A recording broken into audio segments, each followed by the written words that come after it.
Boa noite, pessoal. A gente está no meio da Conferência de Seguros, na verdade, né? Sou Elden e hoje a gente vai ter a bênção de estudar a palavra do Senhor por meio da vida do André Costa. Acho que muitos conhecem o André. O André faz parte do Canto Verbo, né? André é de Ipatinga, eu sou de Belém e a gente se conheceu lá em Água Santa, lá em Minas Gerais. E ele já esteve aqui com a gente em 2018, foi um tempo muito abençoador. E é uma alegria para nós termos o André de volta. André é casado com a Chelsea, tem 6 filhos. Está indo para o sexto, vai para o sexto agora. E nós queremos agradecer a Deus por ele ter se disponibilizado a fazer essa longa viagem aqui, estar conosco, esteve conosco hoje de manhã. Hoje à tarde teve um tempo muito bom, né, de perguntas e respostas ali com aqueles que estavam participando. Vamos ter essa noite e amanhã ainda. Vamos orar, Senhor, conduza. Pai, nós te pedimos graça sobre a vida do André, te pedimos, Senhor, que o Senhor esteja usando a vida dele neste momento, que ele se cale, o teu Espírito fale por meio dele, e que essa palavra, Senhor Deus, encontre lugar em nosso coração, para transformar vidas, Senhor Deus, e nos levar, Senhor Deus, em direção ao Senhor, um caminho de santidade e de obediência, que nós pedimos em nome de Jesus. Amém. Amém. Agradecer diante da juventude a vida do Elden, né? Sua esposa também, em especial também o Daniel, que está me recebendo lá, junto com os pais dele, que é o Ricardo e a Solange. Estou muito impactado pela hospitalidade lá dos irmãos, uma alegria muito grande voltar aqui, né? Tenho ótimas lembranças do nosso último congresso que eu pude participar, e agora com essa honra, né, de poder refletir sobre esse tema tão precioso que é o temor do Senhor.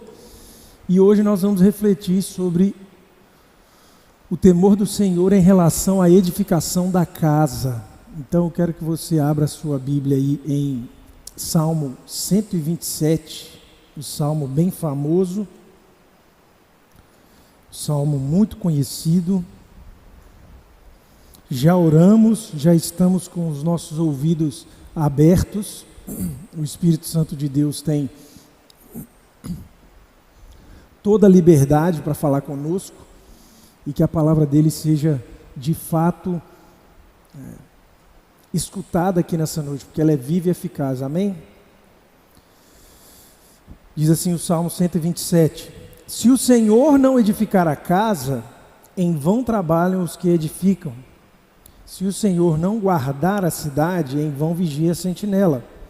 Inútil vos será levantar de madrugada, repousar tarde, comer o pão de dores, pois assim dá ele aos seus amados o sono.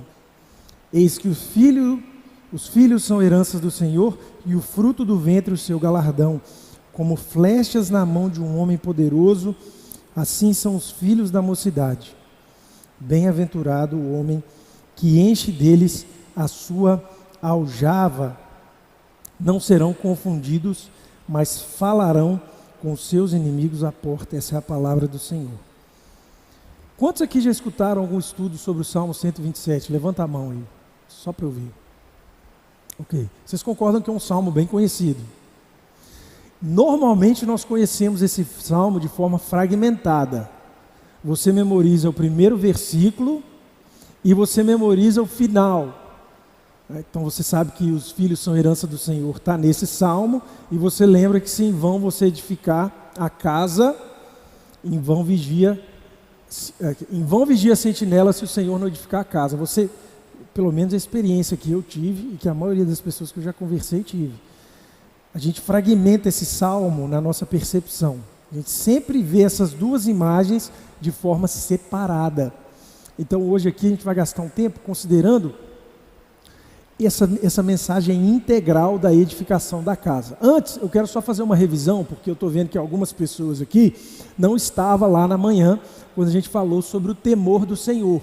Então, para resumir lá as nossas lições do começo do dia, iniciando os nossos trabalhos, o temor do Senhor está conectado com uma reação adequada diante da santidade de Deus. Não foi isso que a gente viu? O temor do Senhor é bom. Por que ele é bom? Porque ele indica que você está sendo controlado por Deus. Percebe? E a gente viu lá pela manhã que todo mundo teme alguma coisa.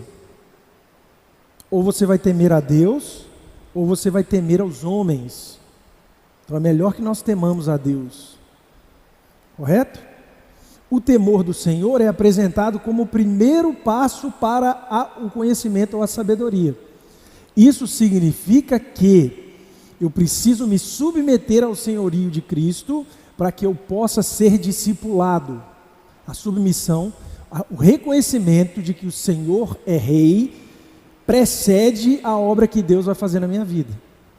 Percebe? Porque é um processo de santificação. Eu até disse lá para os jovens que estavam lá comigo, aquela figura do filme do Karate Kid. Quem lembra? Eu falei lá mais cedo. O Sr. Miyagi. Então, como é que é o Sr. Miyagi? Vocês estão lembrados? Chegava para o Daniel San e fazia assim, walks in, walks out. Para dentro, para fora, pinta assim. E aí o Daniel San fazia como? Sr. Miyagi, eu não estou aprendendo nada. Eu quero fazer como Cobra Kai. Eu quero aprender a dar golpes poderosos. É assim? Aí o Sr. Miyagi vai e faz assim, Hai! Aí o que o Daniel San faz? Aí ele mesmo assusta, né? Eu defendi, cara. Então o discipulado é um pouco disso. Andar com Cristo muitas vezes é nos submeter a práticas que nós não entendemos completamente, mas quando a gente acorda, essas práticas estão nos transformando. Aqui a gente fala sobre disciplinas espirituais, né? Oração, jejum, né? Cultuar a Deus em público, é uma disciplina. Práticas diárias, caminhar com Cristo, leitura da palavra, celebração, oração, são coisas que nós fazemos, muitas vezes sem entender o que está acontecendo, mas de repente o Espírito de Deus encontra nesses espaços um lugar para entrar dentro de nós. E aí a gente falou na manhã sobre a importância dessa fé que se desenvolve por meio do temor do Senhor, chegar até a sua vida como um todo. Ou seja, não existe uma devoção a Deus que é simplesmente privada, que é simplesmente lá no escondidinho do seu quarto. Então, se de fato o Senhor é Deus dentro do seu coração, isso vai gerar frutos numa vida exterior, na forma de você se posicionar publicamente, na forma de você se relacionar com as pessoas e assim por diante. Hoje, agora à noite, a gente vai falar sobre isso na questão da edificação do lar. Mais especificamente na edificação da casa. O Salmo é muito claro. O Salmo vai falar assim, se o Senhor não edifica a casa, em vão trabalham os que edificam. Esse é um salmo de romagem. É uma coletânea de salmos que está lá, entre os 120 e os 134. Eles eram cantados pelos peregrinos que iam para o templo prestar culto. Então o que está em jogo aqui? Os judeus, o povo de Deus que estava espalhado pelo mundo, o que ele fazia? Ele precisava ir lá no templo prestar culto. No momento em que ele ia prestar culto, ele está cantando essas músicas de romagem.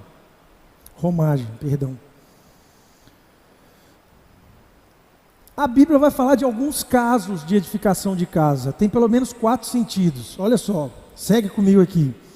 A casa do Senhor, que é o templo de Salomão, o segundo templo, edificado por ele. A casa também pode ser um palácio. O palácio de Salomão, por exemplo. A casa pode ser uma casa sacerdotal. A casa de Arão, que fala, por exemplo, no Salmo 115. Essa casa também pode se referir à comunidade escolhida de Deus, povo de Israel, ou a casa de Israel. Ou seja, Israel seria essa grande casa, essa grande família. O Salmo 115 também fala sobre isso. Mas aqui hoje, eu quero falar sobre a casa ordinária. A casa familiar. Nossa, que viagem, André. Isso aqui agora é um culto de família? Nós somos jovens. Nós queremos curtir a vida, nós queremos aproveitar. Não queremos pensar agora na edificação da casa. Eu quero te falar uma coisa. Todo ser humano que vive nessa terra está edificando algum tipo de casa. A pergunta não é se você vai edificar uma casa. A questão é qual casa você vai edificar. Ou melhor, qual casa você vai permitir o Senhor usar a sua vida para ser edificado. Essa é a pergunta. Então a primeira coisa que você tem que pensar é o seguinte: a casa precisa ser edificada. Está falando aqui, ó, tem uma sentinela trabalhando, não tem? Concorda comigo? Essa casa tem que ser edificada. Quando? O que vocês acham? Quando que é a hora de edificar a casa? Agora. Exatamente agora. Por isso que essa palavra é tão importante para jovens. Porque normalmente o jovem acredita que a vida é um grande capítulo, é um grande livro de capítulos desconexos. O jovem pensa assim: eu aqui vivendo a minha vida na época do colégio, né, dando uns beijinhos das meninas, dando uns beijinhos dos meninos. Eu aqui na faculdade, tendo relacionamentos casuais. Capítulo 3, eu aqui em casa com a minha família bem estabelecida, vivendo uma vida... Né? A gente acha que a história que a gente vai construir não tem uma sequência. A gente pensa que a nossa vida é feita de capítulos isolados. Então, quando eu digo assim, que você jovem precisa reconhecer que o momento de edificar a sua casa agora, é porque a forma que você ama agora vai impactar o mundo. E a maneira como você enfrenta a família agora vai criar uma série de comportamentos e hábitos que vão invadir a sua casa no futuro. Não tem como você escapar disso. Digo mais, a forma que você relaciona com seus familiares, com seus pais, com seus tios, a forma que você se relaciona no conjunto da igreja, tudo isso é uma edificação específica, é um assentamento que já está sendo feito na futura casa que você um dia vai edificar. Então, por exemplo, o solteiro fala assim: nossa, é muito difícil eu ser puro. É difícil. Mas é difícil ser puro no casamento também. É bem difícil. A gente pensa assim, quando eu casar, eu pensava isso também, quando eu casar vai ser bom demais. As tentações vão embora. Vai ser uma beleza. Eu vou poder ter intimidade com a minha esposa todo dia. Aí o casal médio, sabe o que ele está sofrendo? Falta de intimidade. Sério. É epidêmico. Você vai conversar com casais. O que tem uma coisa a ver com a outra, André? Peraí, uma coisa é vida de solteiro, outra coisa é vida de casado. Como é que você enfrenta o prazer enquanto você está solteiro? O Senhor está preparando uma vida. Quando que é a hora de edificar o lar? Fala aí, gente, me ajuda. Vou perguntar de novo. Quando que é a hora de edificar o lar? Então presta atenção. A pureza que você está construindo agora é o fruto que você vai colher lá fora, lá na frente no seu casamento. Ou na sua vida de liderança, a sua vida que seja. Ah, mas eu não sei se eu vou casar. Mas você vai estar edificando uma casa. Alguma casa você está edificando. Nem que seja essa casa aqui que a gente está hoje. Aliás, essa é a casa prioritária. A gente vai falar só sobre isso, a igreja como uma família, amanhã. Então não perca. Mas entenda isso. Você imagina o quê? O que você imagina? Que Deus está contra você quando Ele te pede pureza. Mas Ele não está contra você. A pureza está ao seu favor. Você sabe por que você tem que ser puro? Já parou para pensar? Vamos lá. Imagina que eu estou ali fora, pego uma pedra e jogo uma pedra num carro. Eu danifiquei o carro ou o dono do carro? Me ajuda aí, gente. O carro. Obrigado, valendo ponto. Agora me fala. Se eu estiver ali, você chegar a jogar uma pedra em mim, você danificou o meu corpo ou você danificou a mim? Não, você danificou a mim, porque eu só existo no meu corpo.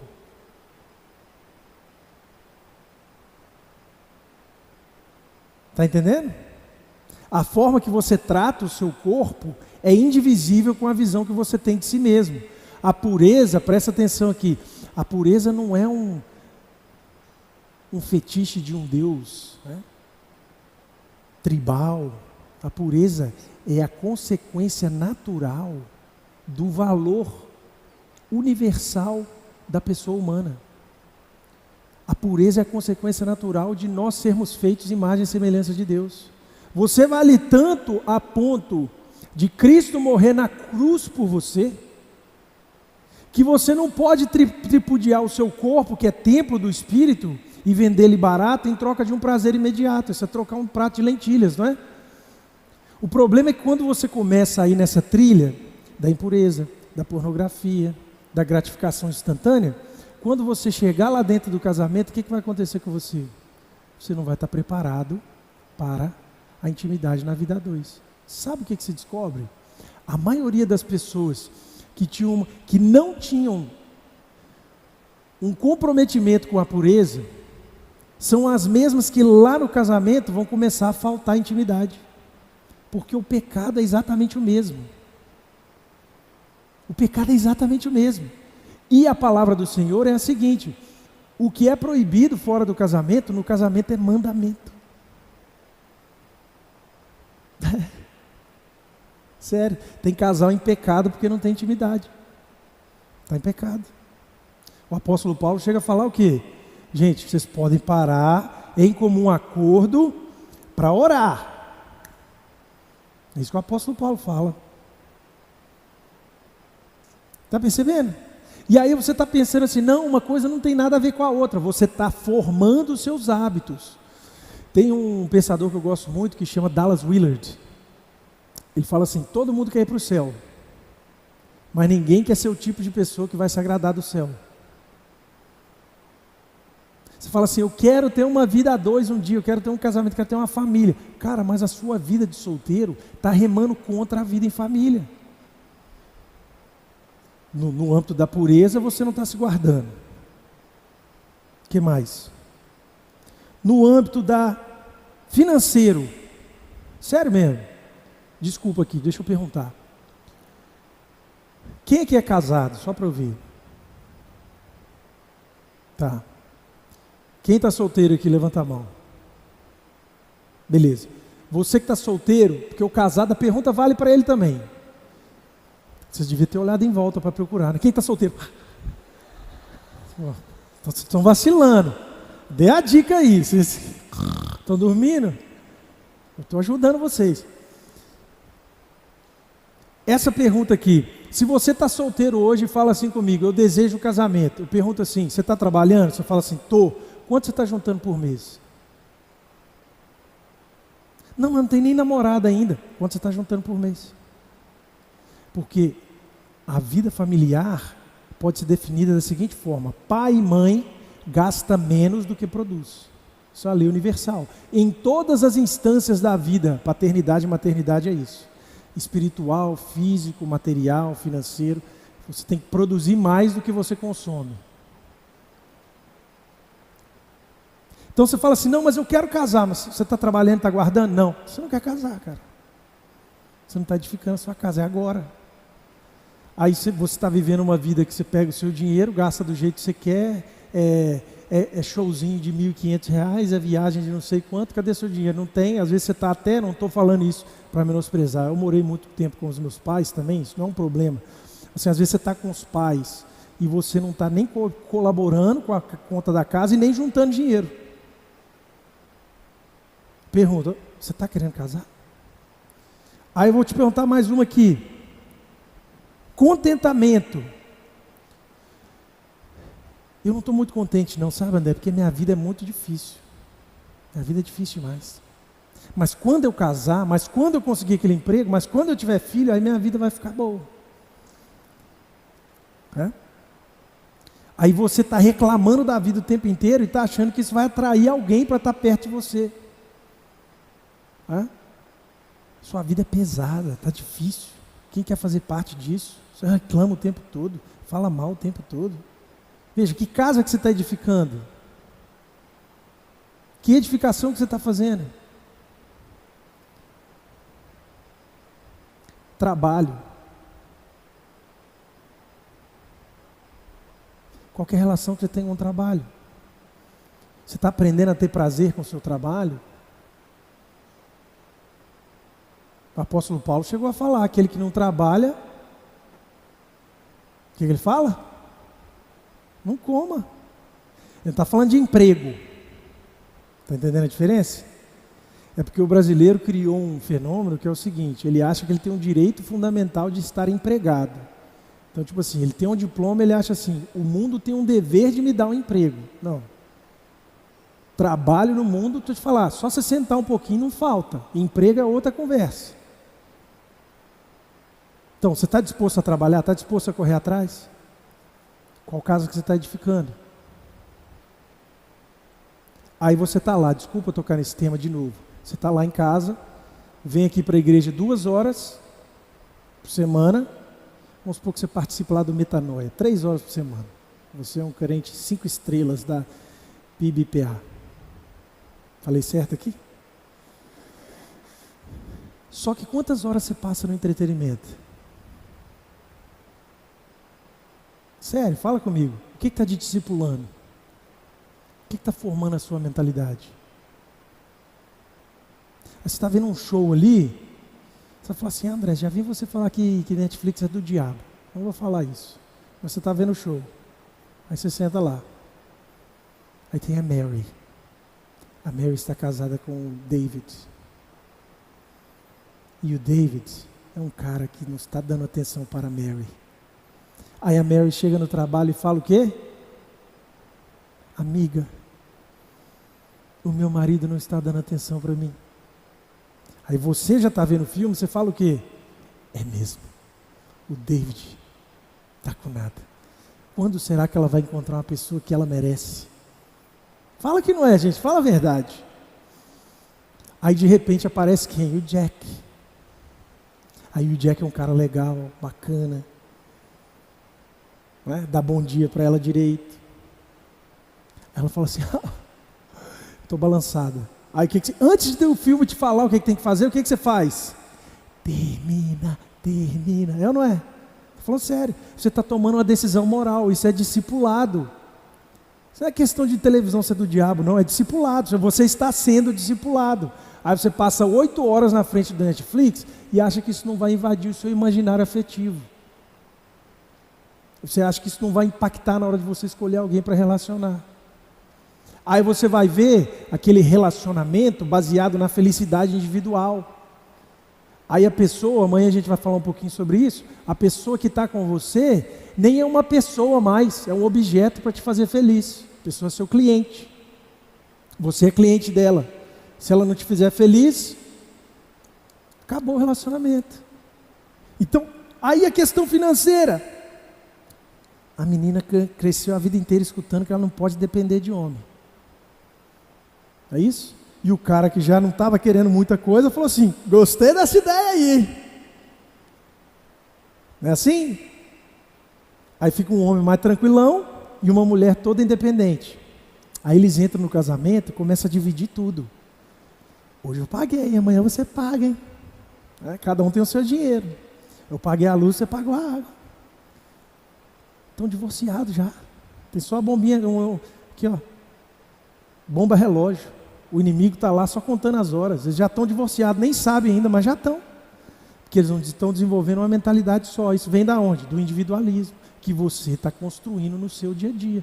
Pela forma que você se entretém, pela maneira que você escolhe gastar o seu dinheiro, pela maneira que você trata a sua pureza, você está edificando a casa que você um dia vai ver implodida e não vai saber o porquê. Percebe? A nossa mentalidade é uma mentalidade imediatista. Tem benefícios que vão perdurar por gerações. Você pode tomar essa decisão hoje. Por exemplo, você está solteiro, quer alguém, quer uma pessoa, você está casado, tem filho, não sei.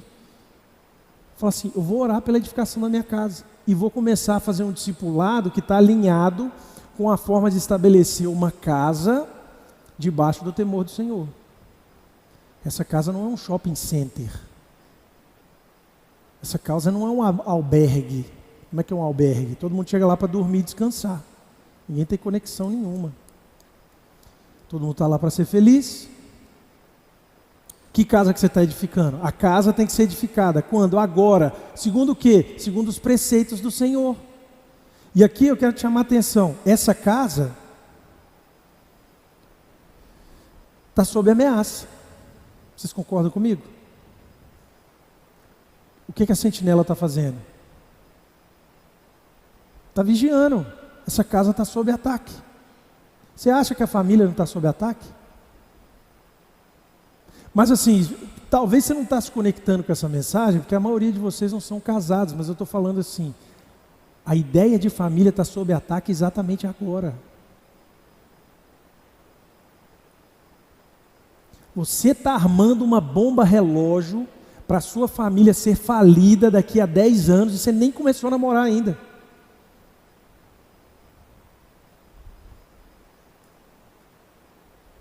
Aí depois lá, vocês vão chegar no gabinete do pastor, no gabinete do ministério de casais, vocês vão sentar com o pastor e falar assim, a gente não está entendendo, a gente não consegue ter uma mentalidade, a gente não chega no lugar. E vocês estão achando que o problema vai ser lá. Mas eu estou dizendo para vocês que o problema está começando agora. Por causa da escolha individualista que nossa juventude está tendo em relação à visão da família, à edificação do lar. Essa casa está sob ataque. Primeiro tem uma cultura, porque a cultura vai dizer que a casa virou um lugar de produzir felicidade. E não vem me enganar não, todo mundo aqui que fala que quer casar é porque quer ser feliz. Não vem me enganar não. A gente criou essa ideia. Os filmes comunicam isso com a gente. Você já viu filme depois de casado? Não, acaba no casamento. Reparou? Você está lá de boa, tem mó treta, mó confusão, tal, vai, casou, acabou o filme. Tá, kiss me, sobe a letrinha. Não é? Porque o casamento é chato, ninguém quer saber do casamento, mas o casamento é o começo do jogo. Percebe? Só que o que é que você tem que entender? É o que a gente falou ali mais cedo, quando a gente estava falando na oficina de perguntas. O cristão precisa entender que a vida dele com Deus é uma vida de aliança que se assemelha a um casamento. Por que você acha, por exemplo, que o Tiago, né, irmão de Jesus, na Carta Universal, ele vai chamar a geração de uma geração adúltera? Por que existe essa expressão? Ele vem da ideia de que o povo de Deus está casado com Deus. Só que quando você serve a outros deuses, você está fazendo o quê? Traindo a Cristo. Então veja só, nós estamos andando em adultério agora, e por uma escolha que a gente tem, constante, depois a gente vai achar estranho o fato de adultério, por exemplo, ser um número alarmante, muitas vezes entre cristãos.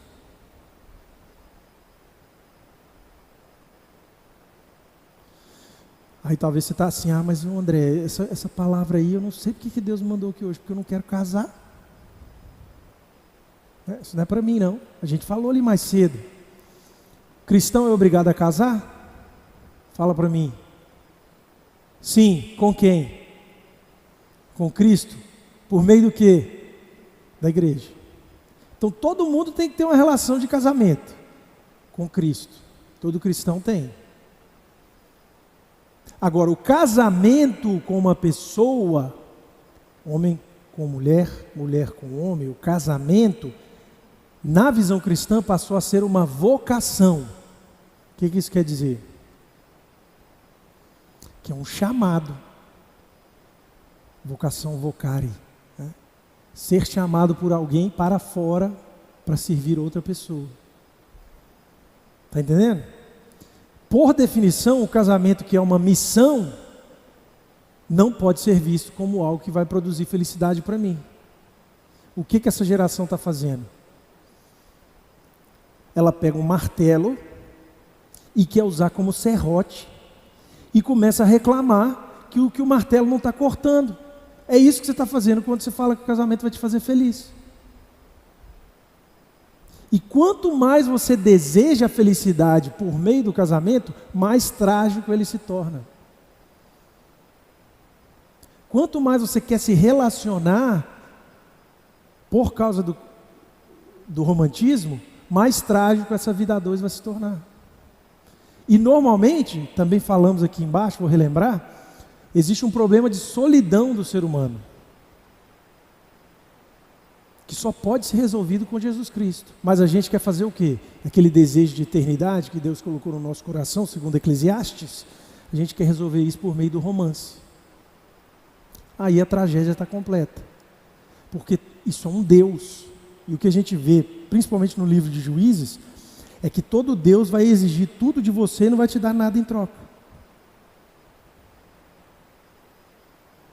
Então você tem cada vez uma relação mais fragmentada, pessoas mais individualizadas, que estão vendo a família ser implodida por dentro. Eu poderia gastar aqui horas e horas falando sobre ideologia de gênero, sobre o problema dos vários modos de família, né? Sobre os abusos que existem, as ideologias, mas eu estou te falando, a derrota do casamento começa de dentro para fora. Eu expliquei isso para os meninos lá embaixo hoje. As novas formas de família só surgiram, por quê? Porque as pessoas começaram a casar para ser felizes.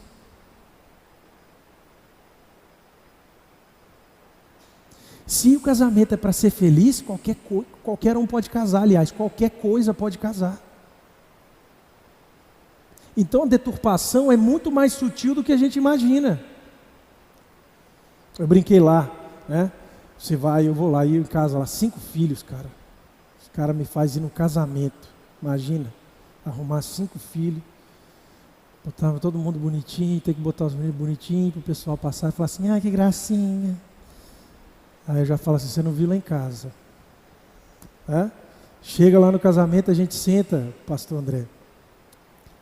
Vem um jovem aqui, eu estou falando isso, gente, desculpa, não é para jogar vocês para baixo. Vem 2 jovens aqui competindo, quem que faz o voto mais bonito. Quando eu te conheci, foi a coisa mais linda, e brilhou o céu, e aí tocou aquela música. E eu já levanto alto e falo assim, meu filho, vai jurar ou não vai? Vai amar até a morte ou não vai? Voto de casamento é isso, o que você sente, meu amigo, é problema seu. É só o que você sente. Estou falando que você não pode fazer isso na hora da cerimônia? Se você quiser, é um acessório. Mas qual que é o essencial? É o voto. E o que é o voto? É uma promessa de que a gente vai estar junto, custe o que custar. Só que quando a gente começa a ter esse tipo de voto, está dizendo o que para a gente? Que esse casal está vivendo uma história redentiva de romance. Então aquilo ali que salvou eles, é uma escatologia sentimentalista. E isso está ruindo a família de dentro para fora. E a gente está lá distraído, né, com a bandeira tal, não sei o que, LGBT, HDMI, os negócios, tudo que você imaginou, aqueles nomes que a gente nem decora mais, fala assim, lá, vai destruir as nossas crianças. Vai, mas olha dentro da sua casa, olha como é que você está edificando a sua visão de mundo. Olha a sua forma de ser e pensar família no mundo caído. Né? Aí a casa deixou de ser um lugar de formação, aí você tem que se relacionar para ser feliz. Essa casa, ela virou um lugar de arranjo em busca da felicidade.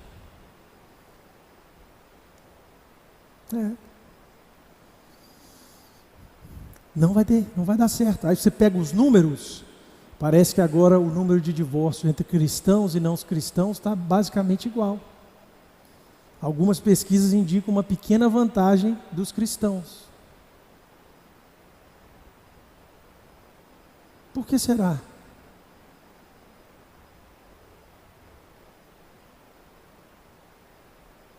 O que está nos levando até essa visão?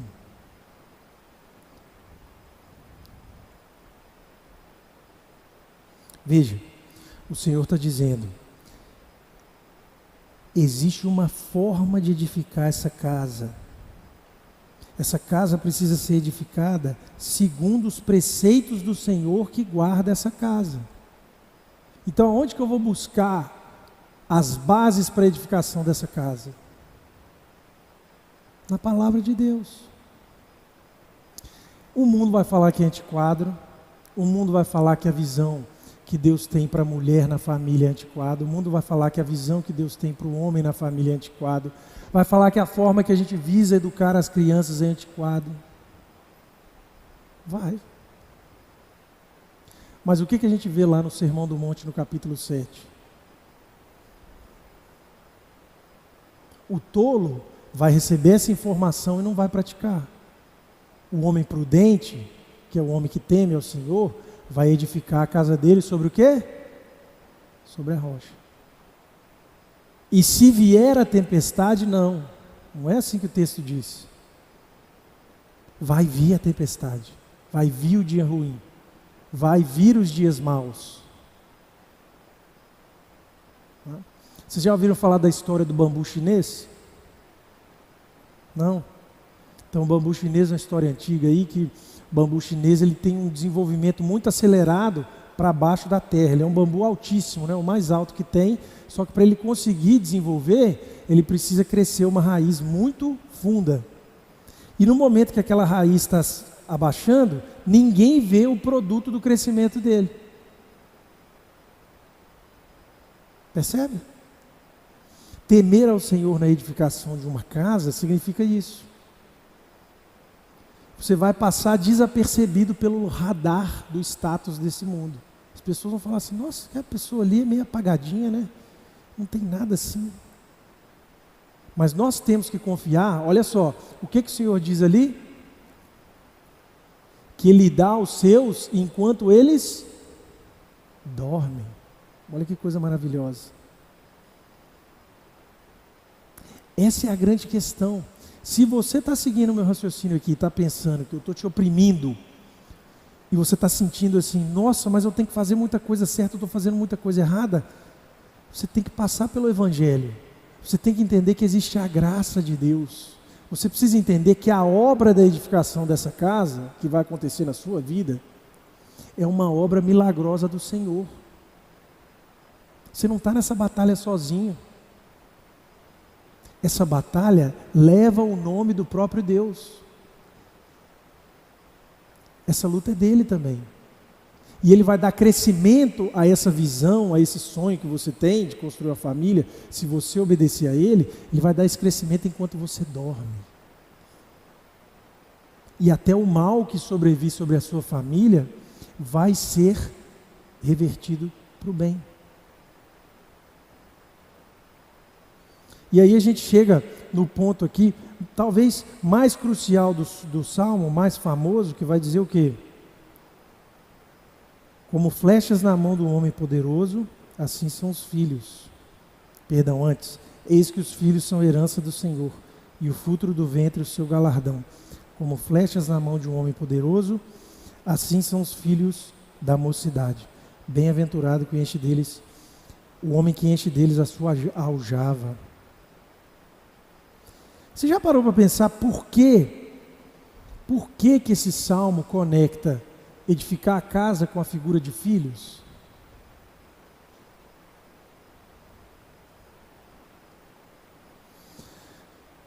Quando o povo de Deus está indo numa romagem, ele está clamando a vinda do Messias. Você entende isso? Pensa que você é um judeu que veio de uma tradição que começa lá em Eva, que ao pecar, Deus fez uma profecia com ela. Qual que era a profecia? Na tua semente, eu vou esmagar a cabeça da serpente. O que você acha que Eva pensou quando ela teve o primeiro filho dela?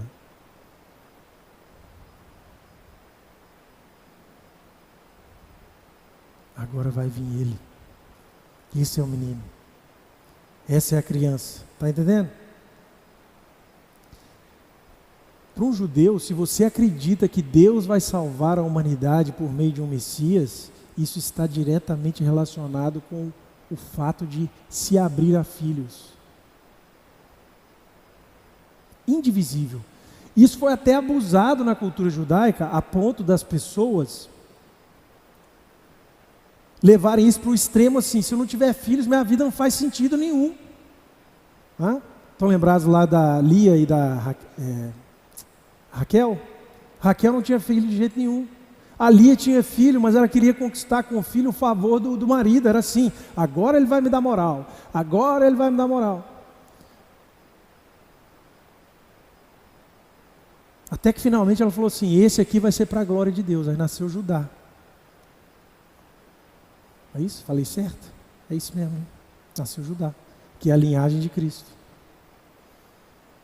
Então veja, para o povo hebreu, filhos eram um sinal da esperança. O Stanley Hauerwas, que é o autor que eu citei hoje, ele fala isso de uma forma assim brilhante. Ele fala assim: filhos não são a esperança de pais cristãos. Pelo contrário, filhos são o sinal da esperança que pais cristãos têm em Deus. Filhos não são a nossa esperança, eles não são o nosso futuro, eles são um sinal da esperança que a gente tem em Deus. Aí você vai ver hoje qual que é a cultura predominante. Uma cultura de morte. É uma cultura onde a criança não é mais bem-vinda. Eu tenho certeza que muitos de vocês que estão recém-casados ou que pensam em namorar, a visão que vocês têm é mais ou menos assim: a gente vai casar, vai curtir bastante a vida a dois, aí depois a gente vai estar pronto para ter filho.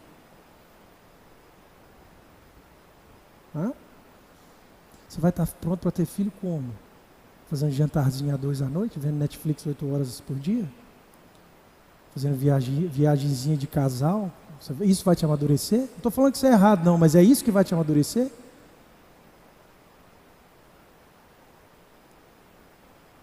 Ou o que vai te dar a oportunidade de amadurecer mais é se abrir a filhos? Ah não, mas o mundo está muito mal. Justamente por isso tem que ter filho. Porque nós vamos pagar o mal com o bem. Ah, mas o mundo está perdido, não vamos ter, não, meu filho vai se perder. Mas eu creio que o Senhor, Deus, é Senhor sobre a vida deles. Da mesma forma que Ele me alcançou, Ele vai alcançar a minha semente. Eu creio. Está vendo? É um sinal de fé. E você está achando que a edificação da família é sobre você. Não é sobre você. É sobre a glória de Deus. O que eu queria que você entendesse aqui nessa noite é o seguinte: a forma que você ama hoje impacta o mundo, transforma o mundo. Você acha que você está conhecendo uma pessoa. Você não tem a menor ideia do que Deus vai fazer por meio da sua história. Meu tataravô é filho de um senhor de engenho com uma escrava.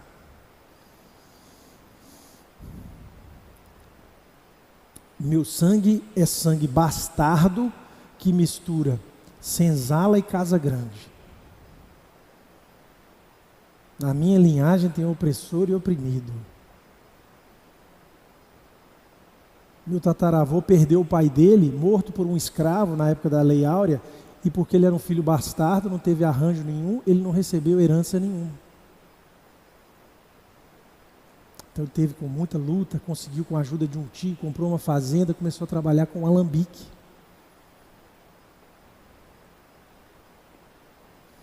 Fazia cachaça. A minha bisavó, que era a filha mais velha dele, se converteu ao evangelho, pregou para ele e para a esposa dele, eles se converteram. Toda a casa dele se converteu, 12 filhos. Todos os 12 permaneceram na fé.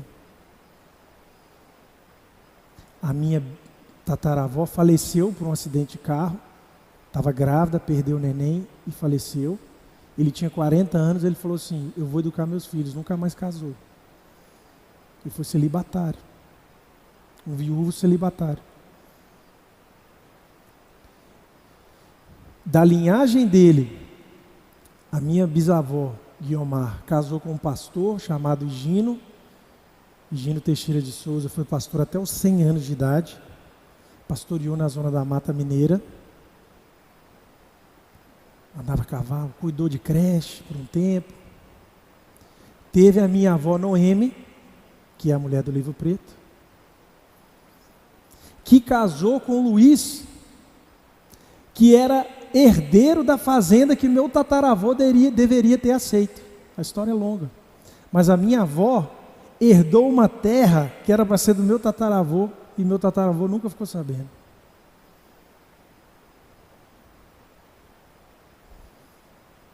Você está falando assim, o que essa história tem a ver com o quê? Deus não tem filho bastardo. Eu estou aqui para falar, aqui ó, estou vivo aqui ó, fazendo o que eu faço para dizer que uma pessoa que decidiu fazer da casa dele uma prioridade, abençoou milhares e milhares de pessoas. A gente fez um encontro de família agora, mais de 200 pessoas da linhagem, lá cantando, adorando, contando as histórias da família, celebrando o que Deus fez no tempo e no espaço. No tempo e no espaço. Eu sou filho de... O meu sangue é bastardo. Hoje em dia, se meu avô fosse grávido naquela época, eles iam falar o quê? Tira essa vida aí. Vai ficar com esse menino para quê?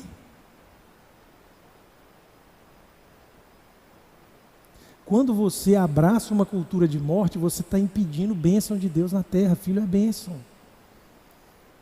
Eu não estou falando que você tem que ter 200 filhos, não, igual eu, não precisa não.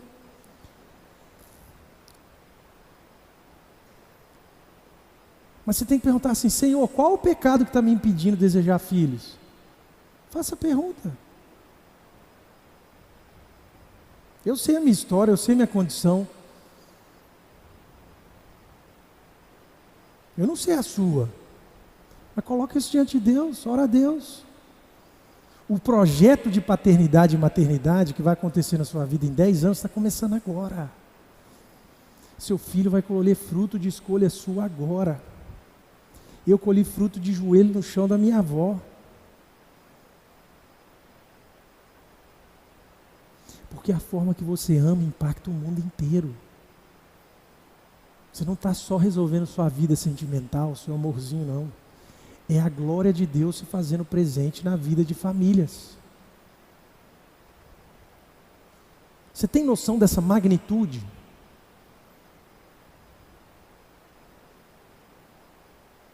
E é claro que filhos, então, principalmente depois do advento de Cristo, tem um significado muito mais amplo. A casa também é a casa de Deus, e a casa de Deus gera o quê? Filhos na fé. Agora eu te pergunto, imagina aqui que o pastor Hayek, ele fala assim, gente, estamos no auge, estamos com um número de membros maravilhosos, um número de bancos adequados, portanto, não vamos mais pregar o evangelho porque não precisamos mais de filhos na fé. Faria algum sentido? Fala para mim a verdade. Você já está vendo onde é que eu estou indo, né? Então o que faz sentido um casal cristão falando assim, a gente não pode ter filho, que a gente não deseja filhos não, que a nossa vida está muito boa. Isso é morte. Veja, eu não estou te obrigando a nada, Deus não te obriga a nada, Deus não está no negócio da obrigação, Deus está no negócio da transformação do coração. Deus não vai apontar uma arma para você, Ele vai transformar o seu coração, vai tirar o seu coração de pedra e te dar um coração de carne.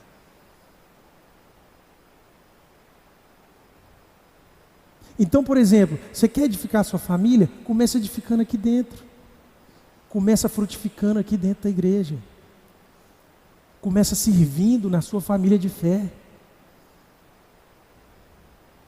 Começa a entender que tem potestades do mal que se levantam todo dia para te acomodar no seu egoísmo, no seu prazer imediato, para que a sua casa um dia seja minada.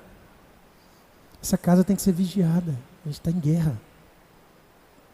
Se você não entendeu ainda, você precisa entender. E deixa eu te falar mais uma vez, a guerra não é só a bandeirinha lá colorida, não. A guerra está aqui, ó. É você acordando todo dia olhando para isso. É você não tirando tempo para orar.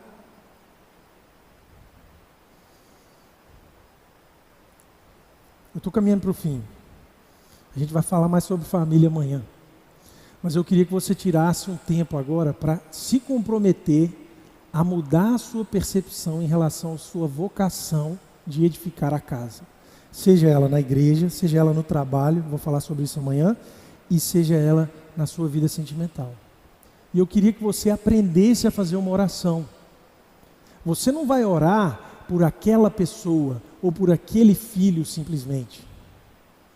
Você vai orar para que Deus te transforme capaz de vivenciar uma vida abundante na família. Então a sua oração é o seguinte: me prepara para uma vida a dois, me prepara para servir melhor na igreja. Senhor Deus, eu sei que eu tenho um pecado, eu sei que eu sou egoísta, eu sei que esse é o meu problema, eu sei que eu tenho uma história pregressa. Ah, mas eu já cometi um erro lá atrás. Deus sabe. Deus sabe disso tudo. Ele está disposto a caminhar com você. O que não dá para você fazer é achar que a vida boa na casa que você vai edificar vai acontecer espontaneamente. Não vai. Você vai ter que renunciar. Você vai ter que trabalhar. O Senhor vigia a casa, mas a sentinela está lá vigiando. O Senhor edifica a casa, mas o trabalhador está lá colocando tijolo. Qual que é o tijolo que você vai colocar agora? Eu falei de várias coisas aqui: pureza, produtividade, devocional, entretenimento. Alguma coisa tem que mudar. Potestades do mal estão levantando todo dia para destruir a família. E não começa a destruição lá depois que casou, pronto, agora vem a capetada tudo e fala assim: vamos derrubar, não é? Começa agora. Então você tem que edificar agora. Vamos orar? Abaixa sua cabeça aí. Pastor André, ora para a gente aqui.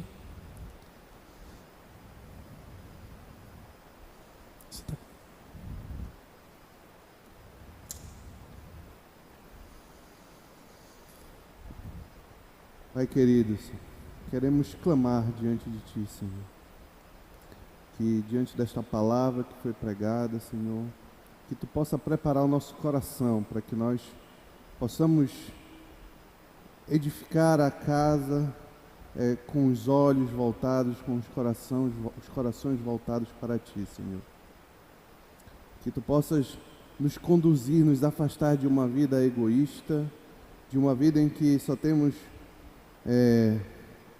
não enxergamos um palmo diante dos nossos olhos, Pai.